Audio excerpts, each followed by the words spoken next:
Welcome to the Retrospect podcast, a show where three guys come together from different walks of life and discuss a topic from their generation's perspective. My name is Ian, and I'm always joined by X-Man. Hey, everybody. And Stoney. Hello. How you feeling, man? Not good. Oh, man. Stoney. Dude, I want to start off by saying I got a phone call last week from Stoney. He's like, well, I had a stroke. And I was like, wait, what? Excuse me? And then, he kind of went into some more details about it. And I was like, I was not expecting that at all. I wasn't expecting that at all. Oh, my gosh, man. I can imagine. And poor Hottie doctor. Wow. Oh, no. Yeah, she was just recovering from her surgery. She hasn't fully recovered and then got the infection from the hospital on top of that. Oh, gosh, and then all of a sudden this happened. And yeah, one person down in the house is enough, but two. Especially with a Magnus roaming around. Right. Yeah, that is scary. Yeah. So, man. So how are you? How are you? People are going to want to know. I'm okay. I spent about 4 or 5 days with a 8 or 9 pain level, constant, 24 hours, 7 days a week, or not 24 hours for like a 4 or 5 day period. Mm-hmm. And it finally got so unbearable that we had to go to my doctor. And luckily, the hospital is right next to his practice, and he walked me to the emergency room in a wheelchair, basically himself and his nurse practitioner or whatever her title is. And so Stoney, just for our listeners, like what kind of pain? I mean, if you don't mind, was it? I don't know how to explain it other than someone taking a ice pick and driving in the side of your head, so right behind the eyeball, and wiggling it. Ooh. Oh, God. No. And on a scale of 1 to 10, for 4 days, almost 5 days, I live with an 8 or a 9 pain. Oh, brother. Yeah. And you can ask Hottie Doctor, I am not prone to pain. I have an extremely high pain tolerance. And I guess one Monday I came in and I was in bed by 5:30. And the next day I couldn't make it all day at work. I called her up and I says, get me to the doctor now. And at that point, they admitted me. There's possibly some care drop from the hospital that we'll be addressing because I was released to go to a doctor, an eye doctor, an optometrist, or whatever they're called. Ophthalmologist. And that he's the one who knew what the stroke was. And even though the eye is the symptom of the stroke is actually in the brainstem. Wow. And it just, in that little spot, it dictates to the optic nerve and the muscles around it. And that's basically my eye is somewhat blind and paralyzed. Wow. So if I actually open my eye and I'm looking at you, it'll just start drifting off to the right. Wow. Oh, wow. Yeah. So how serious is this? I mean... They believe that I'll get a full recovery. Okay. And this is a non-reoccurring event. Okay. Basically due to the surgery possibly that I had 17 days before it, and I was hyperextended, having oral surgery and moving around for 6 hours, and then became dehydrated. This happened. But every MRI, EKG, CAT scan, everything came back that when they did the stuff on my heart, I don't even have leakage around my valves. Somebody almost 60 should have a little leakage in the heart. I don't even have that. So they don't believe this is a reoccurring event. They believe this is just a one-time thing and that I should recover. They don't know if that'll be a week or 3 months or 6 months or whatever. Oh, brother, man, we wish you well. I mean, we were so worried about you and so glad that you're doing better, but our thoughts and our prayers are with you and God for Miranda as well, because that's hard. Yeah, keep Hottie Doctor in your prayers because she's struggling. It's hard for her, I didn't come into this relationship wanting to be a burden. I wanted to come in and help her out and be a good helpmate, and right now I don't feel 100% on that. So well, that's part of relationships, yes, right? It is. I mean, yes, it is. You take the good with the bad. Yep.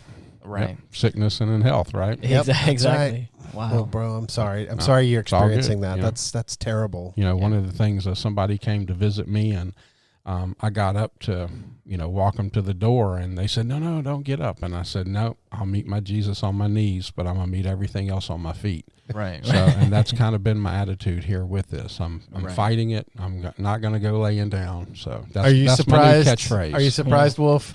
I'm not. I mean, no. Like that's like I said. They'd be like that. The fact that I was like, "How you doing?" He's like, "I'm all right," and I was like, "I mean, like, are you really okay though?" Because I was like, "I know you're probably just powering through it," but I was like, "I just don't want you to feel like you're, like I don't know. I want you to feel like I want you here, and then I think that I enjoy this whole thing. But if you needed to, like, you can take a break." Well, I knew I couldn't miss this after you wanted to cut X-Man out of the last one. So I want to revisit that with you later. I figured I had a stroke. I better get here because he's going to be finding somebody to take my place. I'm going to let him heal up a little, and then you and I are going to have a talk. Right. Anyways, so we did rebroadcast last week, and I apologize for that. That was 100% my fault with the stroke, but I think we have a pretty good topic this week, right? Right. I believe so. We've kind of talked about this for a minute, but I believe between X-Men and I, we had kind of had a conversation about this, and he said his question was, how much do you love your money?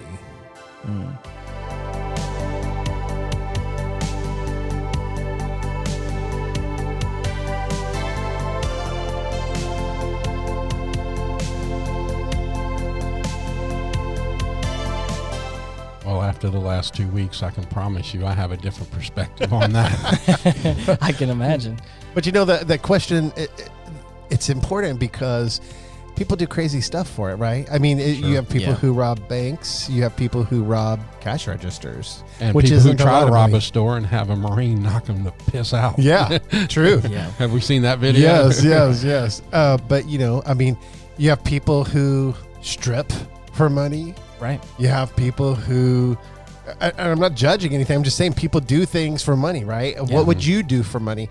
And so my question is, how much do you love money? Like, because here's the thing. Think about this. If one of you had someone walk up to you and just say, I can set you for the rest of your life financially. Right. You will never want for money again. All I need is your big toe. Mm-hmm. Well, like kind of partial to that one. Like, here's what I want to know. Like, yeah, does that depend on what age you are? Like, I mean, at your age, I might be like, yeah, here you go. I'm a big toe. A lot of years ahead of me. I mean, yeah, you're right. So like, I mean, seriously, like, how important is money to you? Like, what are you willing to sacrifice for it or give for it? Yeah. And what does that look like for you? Like, how much? And I think this is an important question because you know what? This kind of gets in the way of a lot of things in life. It can get away. It can drive relationships. It can drive friendships. It can drive a lot of things. So that's the question. Well, I think in today's society that people measure success by the amount of money. And to me, success is not about money. But this is a conversation about money. So, but people drive their lives based on their money. What do you drive? What kind of house do you have? What kind of watch do you have? What kind of shoes are you wearing? What job do you have? What kind of job do you have? And they are willing to sell their soul to the devil to have that. Mm-hmm. Right. Yeah. I think in my own life that I have had a pretty healthy relationship with money. Not to say that I haven't, lusted after it and been like, oh, man, I just want that next big thing. But I think that I have lived my life comfortably, but not, because I didn't go to college, to be honest. So I was like, I didn't go to college. I didn't really go after a career. And I've done a lot of, artistic endeavors. And a lot of that, giving me money or having, a position that can facilitate getting money on, a regular basis. Like a salary, and so I've been very appreciative of those those times in my life where I do have a pretty consistent flow of money, but at the same time, I'm not over here in a Lamborghini or anything and living the best life, but Well, but what is the best life? What do you consider to be the best life? All right, yeah. And for me, if you have good quality friends, if you have loved ones. Well, in Canada, you don't have to have a career. Gosh, finally. Yeah. No, your generation, I think generationally, since it's a generational show, our different generations invested in a lot of different things. Right. I mean, so like, well, think about this. In my generation, your goal was to retire by 55. And with a house, paid for, and have enough money to live 20, 30, 40 years. Right. Comfortably, happily. Because you only live to 40, but... then start, traveling with your wife and going to see all the stuff you couldn't do when you were building this career. Yeah. And then now in your generation, technology that changed to 65. Well, and we developed technology. We invested money into R&D, and we developed drugs and technology and all this sort of. So our generation was a generation who went into these big kind of industries and created them and laid the groundwork for them to go and compel. But you also changed the retirement age to 65. Absolutely. And now Ian's generation, that looks like it's going to be 75. Well, and it's going to be cyber. Yeah. Right, Ian? I mean, would you agree with that? Like, cyber? That's the hard thing for me. Like right now is like you're saying before is like a retirement of some kind and like thinking ahead. Like I'm okay now, but there was a point in time a handful of years ago where it's like, again, like I said, all these like artistic jobs that I have, there's no like, I'm not working for a company or a corporation. A lot of times I was freelance or whatever. And so it's like, I'm just making my own money. And then at the time in my younger 20s, I was like, it'll be fine. And of course, like people telling me like, you've really got to like set yourself up for like the future. Like, what are you going to do when you retire? And I was like, I haven't thought that far ahead yet. I'm still just making money, Mm-hmm. And so, but I don't even know what the future could hold for that kind of stuff. Yeah, it's like everybody asks you, what do you see yourself doing, 5 or 10 years down the road? And I'm like, hey, buddy, I'm just trying to make it till Friday. Right, yeah. What do they say? 75% of American families are living paycheck to paycheck right now. And one thing, a refrigerator going out or a major auto repair can bankrupt a family today. That's right. And our middle class is being gutted.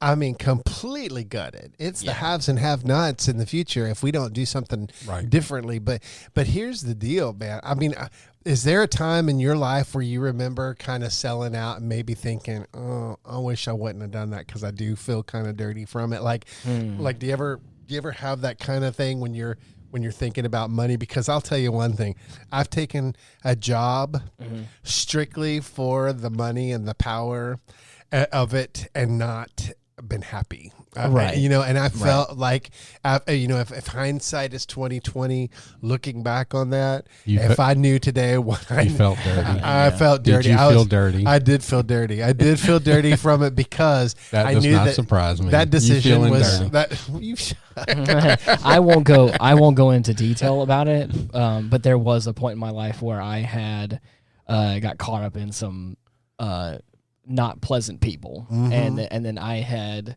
And I was just hanging around them because I could get money out of the situation. Yeah. And it was only for a few months, and I got some really good money out of it, but the whole time I was like kind of faking to be friends with them to get the money out of the situation. Right. And then I was like, I feel like amusing people. I thought, it's gross. I felt kind of scummy. That's what I mean. When I was in protective services for almost 20 years, my first career in the 80s and 90s, I worked for different people, but that's what I did. If you had money and you needed us, we did it. There you go. I don't regret that. There were some people that I didn't like working for because they were just, Richards. But they were what? Richards.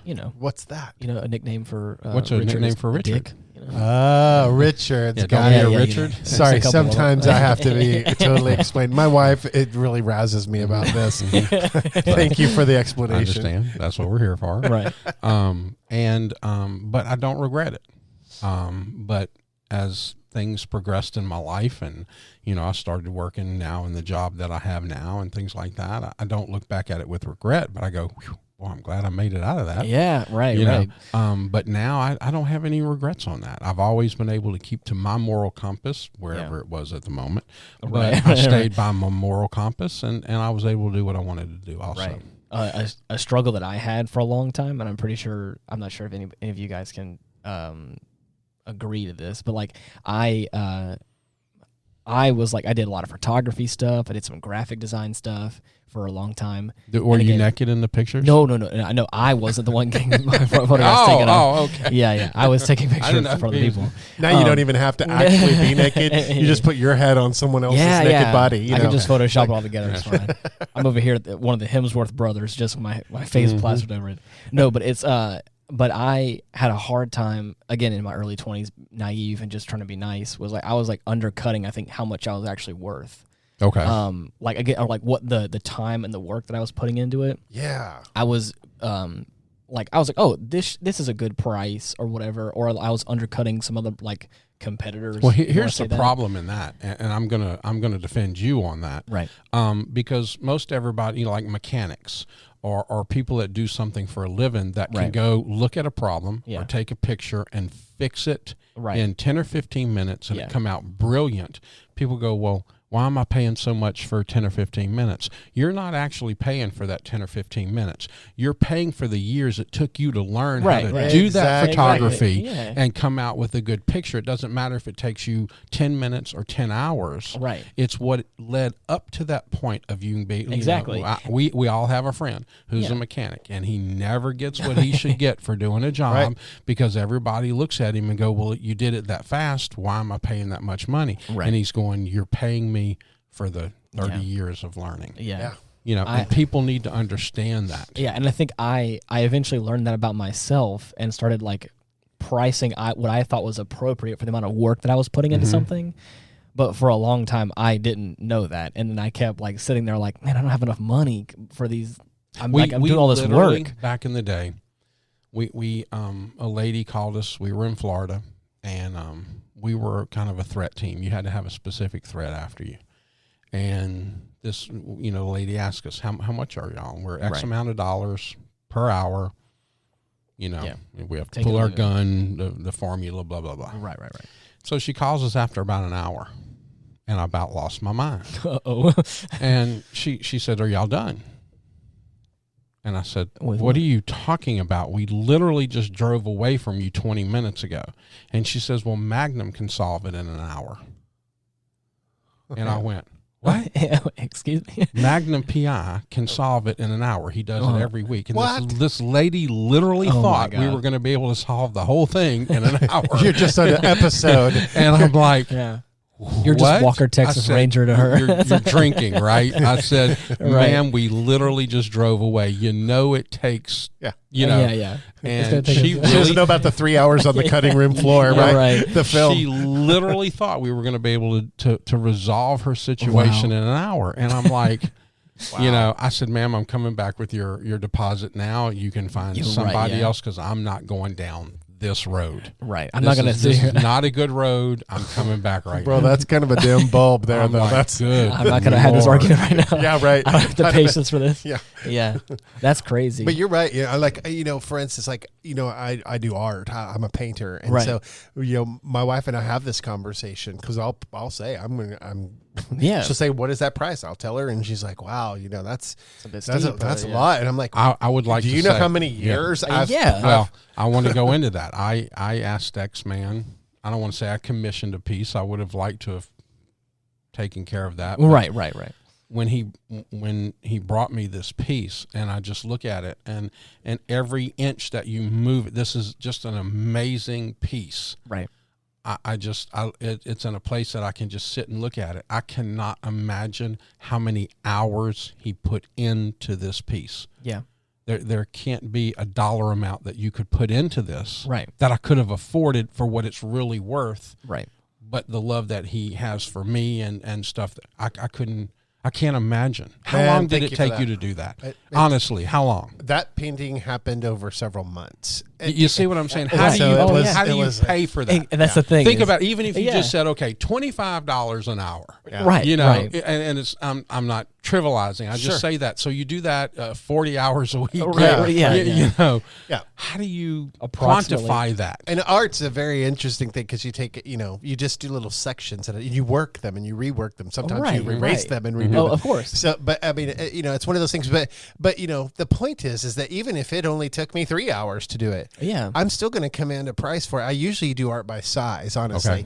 And the reason why is because people kind of are used to that. And there is kind of a ballpark when you look at the size of things, unless you're like a super well-known artist, you know, and you can command big dollars for it. But then you got to die first. You really do. That definitely helps your pocketbook of your estate for sure. But seriously, like, you know, I tell her that all the time, you know, like, you know, it's not based on just this.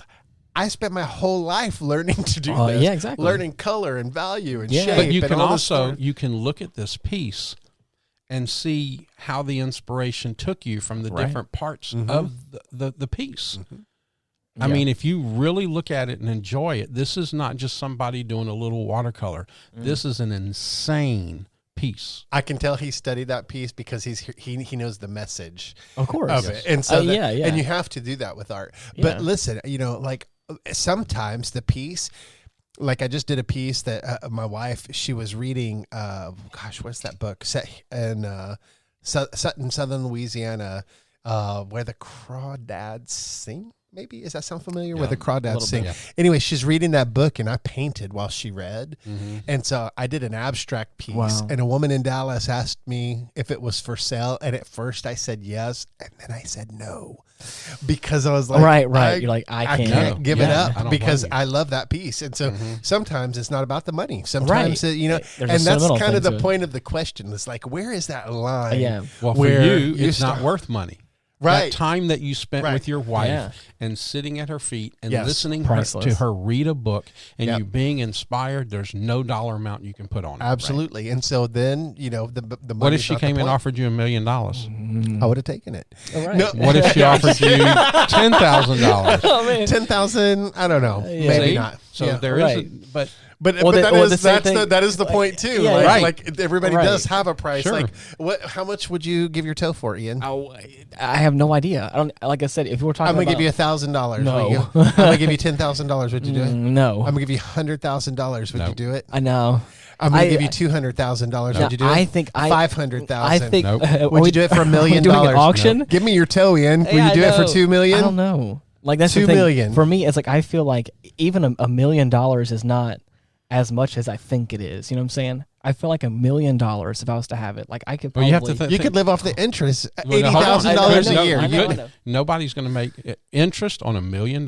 Right. If let's just say you can't make 10% in a year. Right. At 10% of $1 million is 100,000, but you can maybe make 2 to 3%. So if you take that money, invest it in the bank, just say a bank, and you're going to get 3%, you're going to get $30,000 a year. Right. That's not enough to live on. Yeah. So $1 million is not really that much money, especially as inflation is going would you give me your toe for $10 million? Oh, wow. Yes. Really? Really? You would? Yeah. So I was going to say, we're approaching that point where it's like, I feel like $1 million is kind of tiptoeing into that, like, I may not be able to live off of it, but we're starting to, like, cross a threshold of, like, that's a lot of money, though. Like, that's still not nothing to... Okay, but let me ask you this. Would you strip for $1 million? Oh, hell yeah. So see, that's what I'm talking about. Like we're really starting to learn each other on this episode. Yeah. I mean, maybe it depends on who if we're in a public setting or we're just like in a private, you know. Yeah. So I don't want has to know about it. Stripping is you got to do it in front of a crowd. Yeah, you have to like do the poll and the whole thing. Right. But here's the deal. Like that's what I want to know from this. I want our audience not to just be listening to us and thinking about us. What is your threshold? How much do you love your money? Yeah. Like seriously. Like, what is it that you would do? Like, how much is enough for you to do some things? Because here's the deal. Like, if somebody said, hey, I'll give you $10,000 to drive this car up to Canada. Right. I'd be like, okay. Right. You know, let's do it. Let's go and take a week. And, you know, I'm going to have fun doing it. Right. And, you know, but now if they were like, here, I'm going to give you $10,000 to skateboard to Canada, I might be like, probably not. Exactly. So, I mean, so really that's kind of the thing. And, and so I'd like to also kind of talk about like, have you ever kind of gotten to the point with something where it stopped being about the money, you know? Oh yeah. Like maybe you got into it about the last 2 weeks. Right. So tell us about it. Yeah. You know, I have a whole different aspect on it, and over the last couple weeks, you know, the other day I was sitting in the chair, and obviously y'all can see this. I have one eye now. One of them is just kind of closed up. It's like Popeye, guys. Yeah. Popeye. And I was just looking at Hottie Doctor, and, you know, she looked at me like, what are you looking at? And I just said, you. You know, because what if I would have lost both eyes? What if I would have... Right. You know, I would not have realized that the last time I looked at her was going to be the last time I looked at her. Oh, wow. Right, of course. Well, it's the same thing with, like, the last or what if I would have died? We had a whole episode on the afterlife. Yeah. You know, and I just, you know what? Money's all right. Yeah. I need it.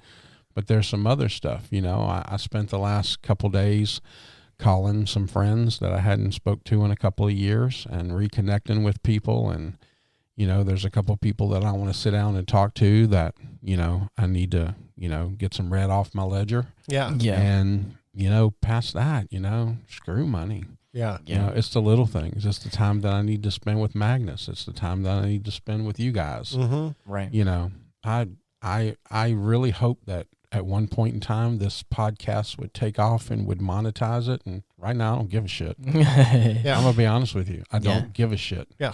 Can we talk about some stuff? Can we have our couple hours a week where we just kind of hang out and talk about philosophy and life and adult beverage and a cigar, and that's it for me. Yeah. Right. That's all I care about right now. I'm into that. I'll cheers that. Yeah, me too. But I've had a similar, to answer your question, a similar thing, but in a kind of a more positive way. Is I was working at a job that was very stressful. Wait, mine's not positive. No. I'm saying but I'm just saying, like, I think the way he posed the question was like, screw the money, like, I'm out of here, I can't do this, like, and I mean, like, or, you know, in a different perspective to it. Like, I guess what I'm trying to say is, like, in the alternative of, like, I'm not making enough money, screw this. It was like I was making enough money, if not a lot, and I took, like, kind of a step back in some regard, because it was, like, for my own mental health kind of thing, where it was like I was working at a job that was paying me very well, and that I was, like, needed every day is what it felt like. But it was so stressful, and it was beginning to wear on me, like, just in every aspect. And I was like, I have this other opportunity here that may not be paying me as much money, but the atmosphere here is making me feel toxic. No. I'm not making enough money. I'm not making as much money at place B, but the atmosphere there is so much better. And nicer and positive. Yeah. And then I was like, I'm making so much money here, but I'm, like, coming home, like, wondering why I'm doing this, and I'm coming to this other place. I'm like, man, I love being here. And then I just made that call where I was like, it's not worth the money.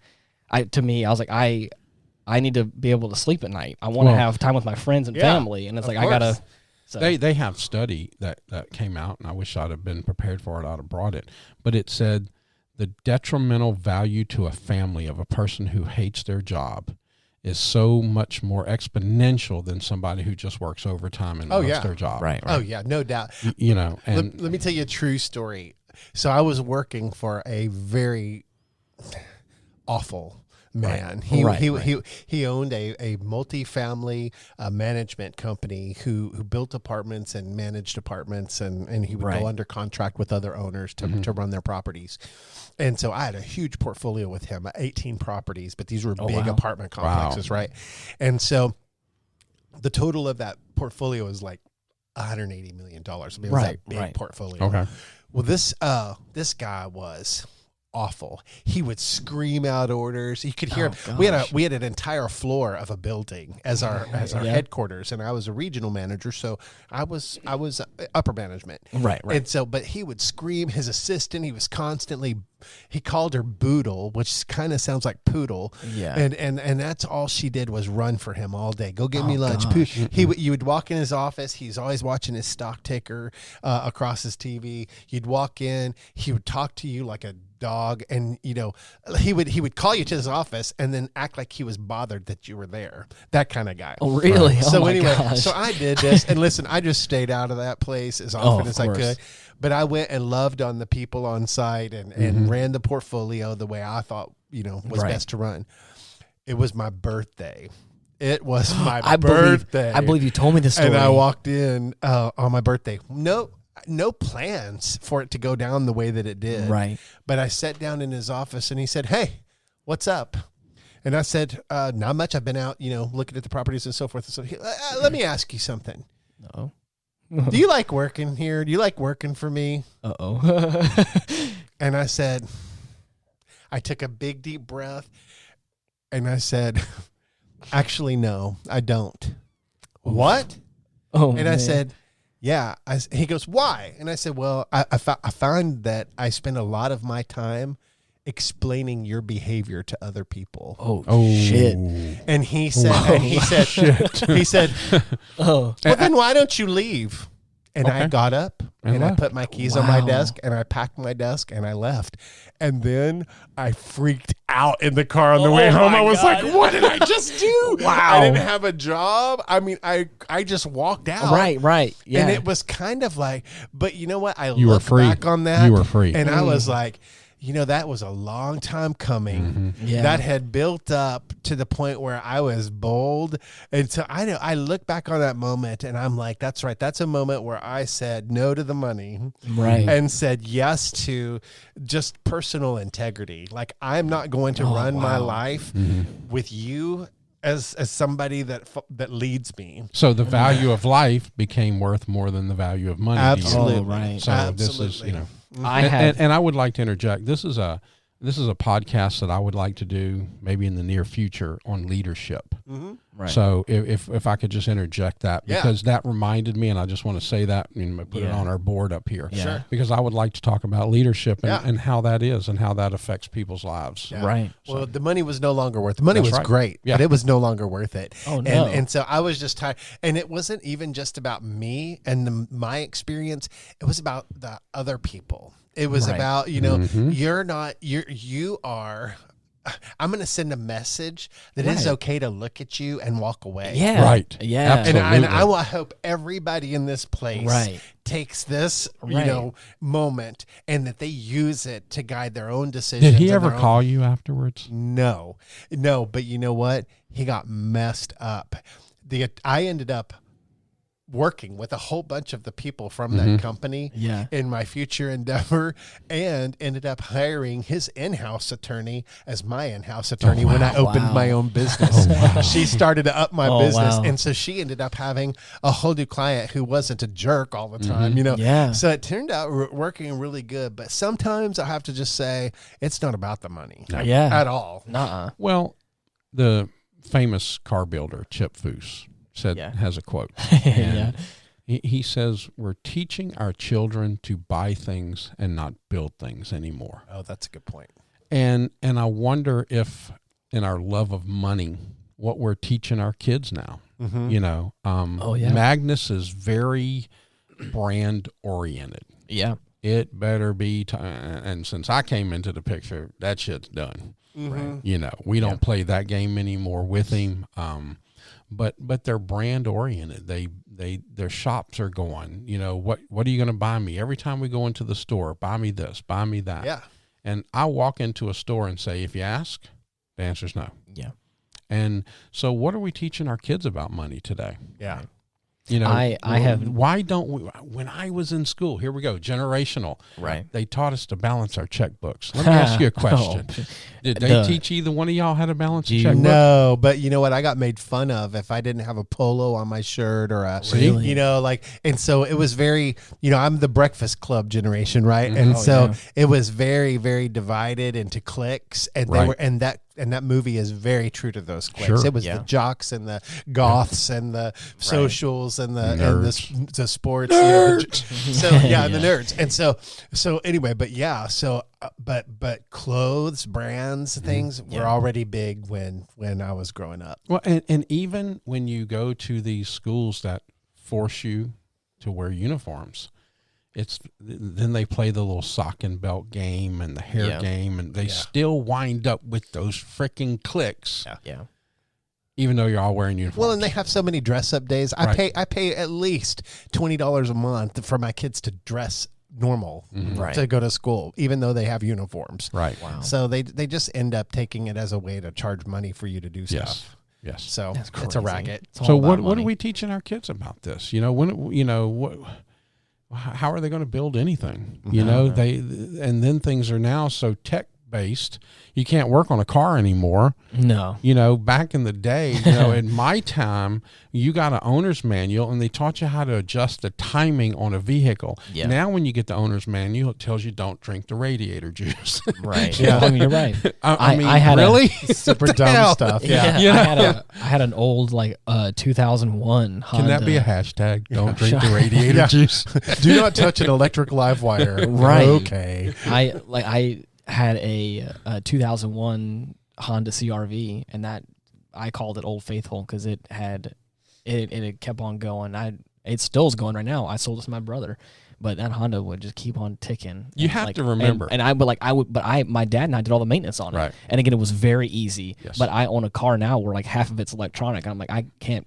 If I do one thing wrong, it's 400 sensors go off. Right, I'm like, well, great. There's a reason on the tube of preparation H it says don't take this orally, because you got to imagine some dude rode up there to preparation H and said, I've eaten this whole tube and I still have hemorrhoids. My lips are tight, but I still have hemorrhoids. I want to know if he had a toothache.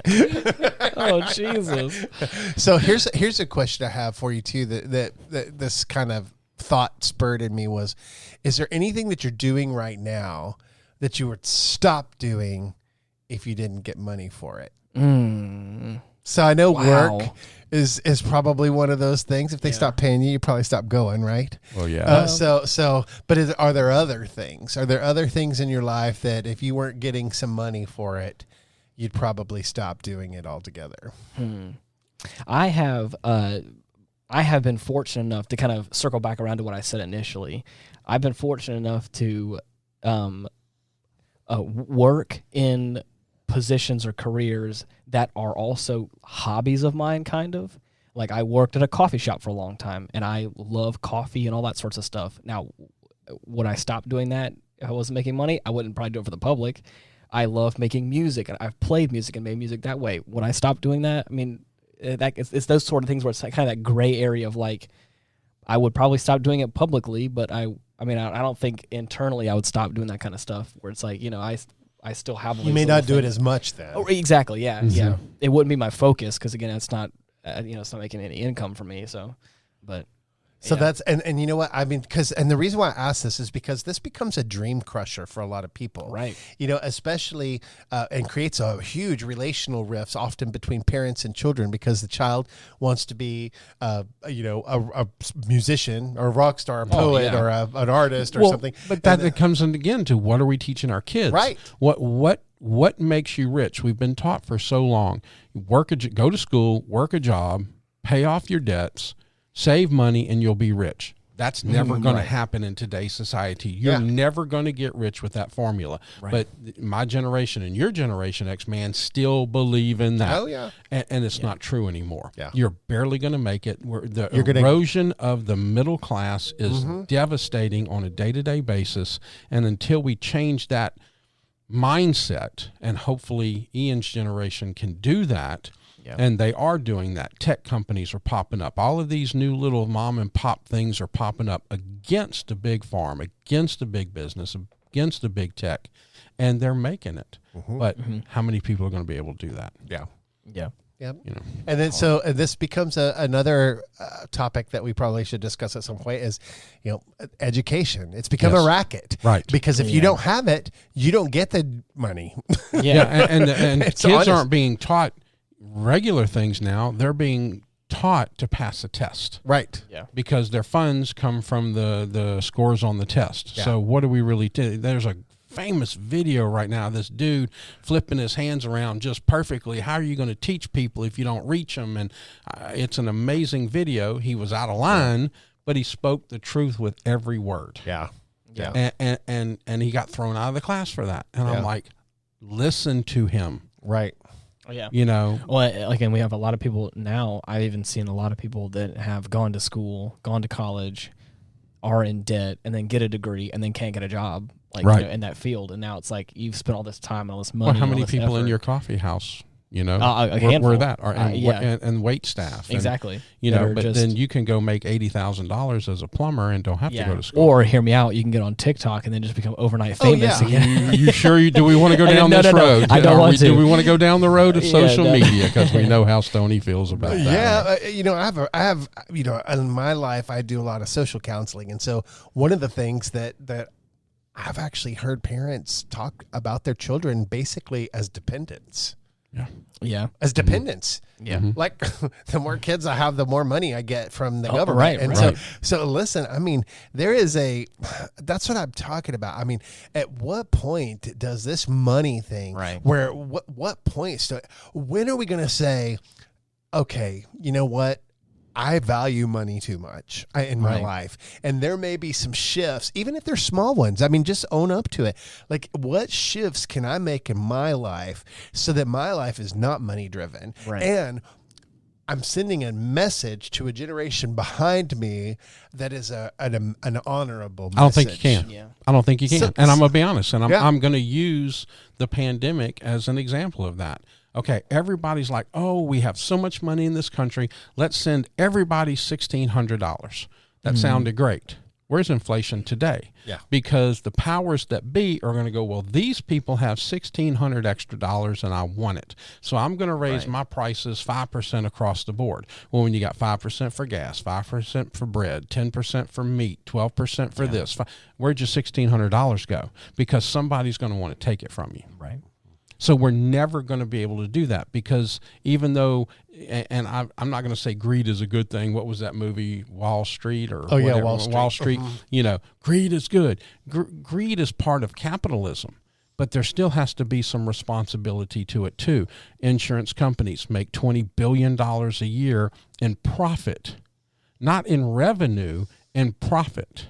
Yeah. So why is there a soldier on this planet paying for insurance? Mm-hmm. Every American soldier and his family should not be paying for insurance. Okay, how much do the utility companies make? Why are any first responders, firemen, police, frontline nurses and doctors, soldiers? Why are single mothers? Single mothers. I mean, why are they paying for electricity? Right. Isn't there enough money in it to say, okay, we can take care of these people?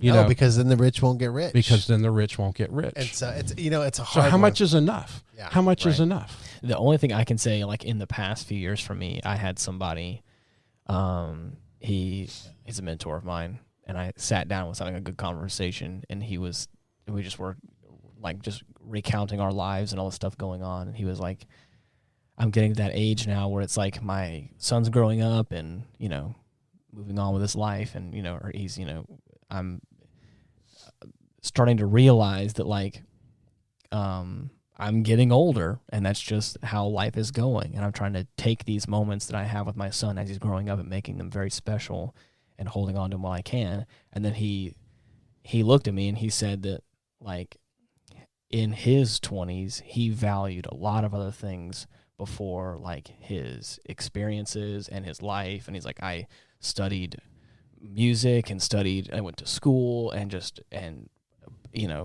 was very focused on everything else except for like living his life. And then he said to me, he was like, the one thing you can't get back is time. Mm-hmm. And he's like, so even though, like you said before, there's no real way to make money not a priority in your life, I have tried like the past like 2 or 3 years to like keep it in like a mindset of mine of like, my skills and my talents are worth something, but like my time most of all is like something that I can't get back.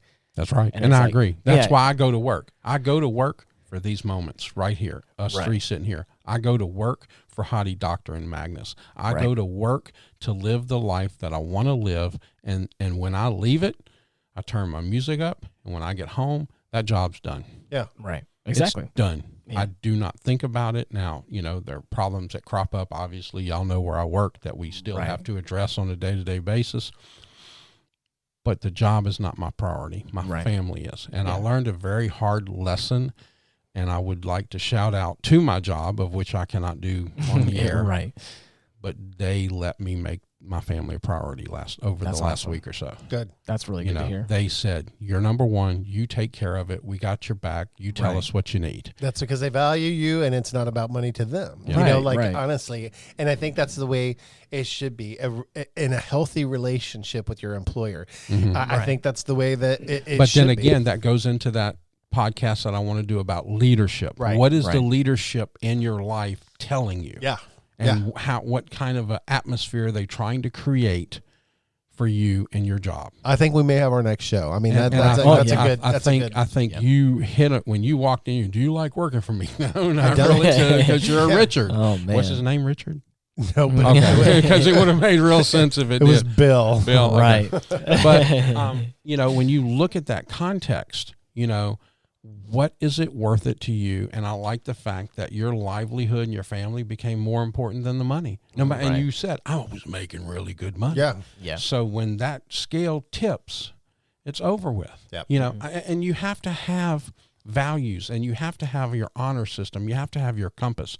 I was a project manager in construction before I found this career. I got into construction management a little bit. And I had a crew of 20 or 30 people working on this one job. And something happened with the supply train, and the owner of the company said, take part of your crew and go over to my house and cut the grass. No. Okay. What? Wait, what? I own the company. No. I don't cut my own freaking grass. I'm not going to go cut yours. Take part of your crew and go cut my grass. And I just tossed him my keys, went and cleaned like you did. Right. And I said, I don't cut grass. Number one, I'm allergic to it. Right. Two, Same. I don't cut my own grass. Why would I go cut yours? Yeah. And sometimes you just got to make that call and say, you know what? No. Yeah. I mean, sometimes it's a health thing. Sometimes it's a family thing. Calling. Sometimes you just don't feel led to do something. Yes, right. And so, I mean, it just kind of depends. But I think there are definitely things that trump money, that trump that ultimately. And that's one of them. I'll tell you something, I might give you 10 million for my toe, but I would never give you 10 million for my kid. Oh, no. You know what I'm saying? So there are just some things in life that are non-negotiable. Of course. What have we done before when you did things in life, in the founding of this country and everything else? You did it to survive. Mm-hmm. You were a trapper. You were a hunter. Right. You were a farmer. You did whatever you did. That's how you survived. Mm-hmm. Now it's just how you can buy stuff. Yeah. Right. And can we also talk about for a second, like we can talk about whatever you want, buddy. Okay, well, hear me out. We hold, I think, to such a high regard, like money and standing and all that kind of stuff. X-Man and I had kind of mentioned it for a second there. Earlier today was like football players and like sporting people and all this kind of stuff. But we created that. Of course. Yes. But what I'm just saying is it's almost to a point where my generation, astronauts, right, doctors, actors, and now it's somebody making $40 million. I know. And I was like, it's lose crazy. My mind on this one. I got to calm down. It's crazy for me to think about the fact that you can have. I'm not saying that I wouldn't do the same thing if I was in a football player's position of making an obscene amount of money and just okay, we'll just keep on doing what I'm doing.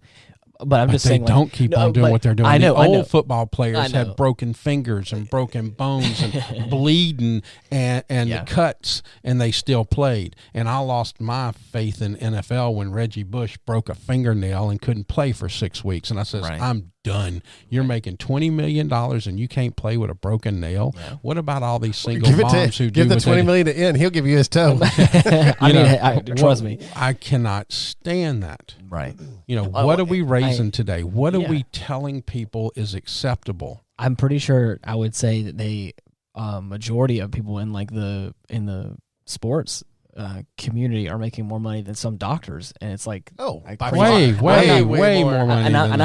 I'm not saying doctors are perfect by any means, or that. But they can save your life. A sports figure cannot do that. Exactly. Well, I would like to say there's a great meme on social media, and I hate social media, but it has a picture. But we're all subject to a soldier and a football player. Right. And the football player, it says, this is not a uniform, this is a costume. And right next to the soldier, it says, this is a uniform. Yeah. Right.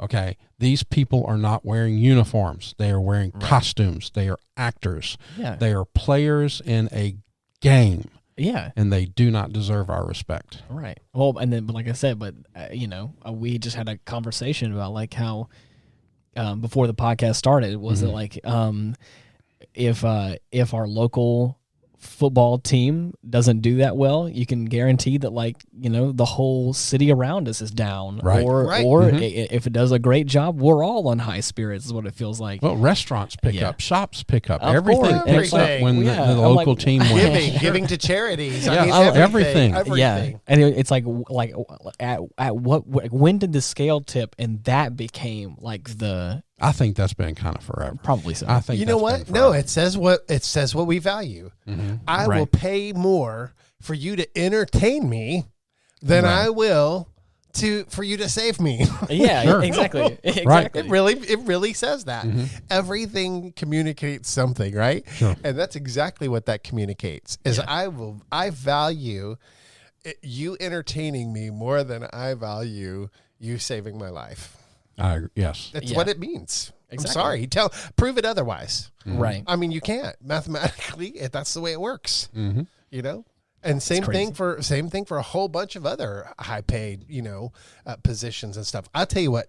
Drives me crazy is CEOs and their big bonus payouts when their time is done. Right. That infuriates me because you know what? Those people are made on the backs of other people. Right. Of course. Sorry, but it's everyone under them that's making them look good. And so the fact that they get to walk away from these organizations with these gigantic payouts while everybody else is screwed Or gets laid off at the same time. Right. Yeah. Frustrating. Oh my gosh. Very frustrating. It's crazy. Yeah. I mean, I think this was a really good discussion, guys. Is there anything else you want to touch on before we... Is he ending it again? I'm not This ending is like the anything. third time. It's like he's looking at something and says, okay, we're done. I never said that. That's the way it is. I mean, I'm replaceable. You're I'm repairing. I was too scared not to never show up said- today I know. after what he said about you. So I I was know. like, I was going to roll here on the wheelchair I if just I want had you to. guys to know that this is all lies. None of this happened. It's not about the money because he's No. not paying very well. No, y'all don't. Yeah, we don't pay very much. You better be nice to Oh, us, man. I Ian know. Wolf. Ow! Yeah. Anyways, I'm glad that you're doing okay, Stoney. Yeah, I was I'm glad. Obviously, I'm glad to be here. Me So, too. right. Yeah. I tell you what, this kind of thing does change your perspective on a lot of things. Right. I can't drive yet. I still walk into walls, Uh-oh. but I'm happy. Yeah. I've got a great woman and, son that care about me. And That's awesome. I've got good friends. Everybody's worried, concerned. And everybody says, we're sending prayers and positive thoughts. Yeah. And we kind of say it as a habit, but I can say very specifically and truthfully that you can feel it. Yeah. You can believe it, feel yeah. it when people are doing that. I'm at my work. They had a big prayer circle, Right. and I can pretty much almost tell you what time they were doing it. Right. So positive thoughts Yeah. to everybody. Thank you for everybody's concern, and thank you guys. I Of appreciate course. both of y'all. I love these conversations that we have, and Yes. I hope we can keep doing it for a long time. Absolutely. Same. I've been enjoying this a whole lot. Well, I hope I'm not sure we offended anybody except for your old boss, probably, if he's listening. Yeah, Bill, you're a Richard. Oh man. There you go. Come There on. you go. Good You're still a placement. Richard. Yeah. Right. But hopefully we offended somebody out there. We're all an equal opportunity offender. That's right. Yeah. But until next week, if you guys are looking for us, you can just type in Retrospect on all the big podcatching platforms and find us that way. We also have a Linktree /Retrospect pod, and it should have all of our links there. You can find us on social And media and just all go that to stuff. Facebook and look up Retrospect Right. podcast. Yeah. We're on Facebook there too. Yeah. Send us a message. Yeah, send us a message. Talk to us. If you Right. got a suggestion for a future podcast you'd like us to talk about. Or Right. you know what? Insult us. Tell us what you really feel about Right. something we said. Throw it out there. We'll talk Right. about it. Or if you want me to private message you a picture of one-eyed Stoney. No. We can't do that. No, that's not happening. Anyways, thank you so much for listening, and until next week, bye-bye. See ya. Peace.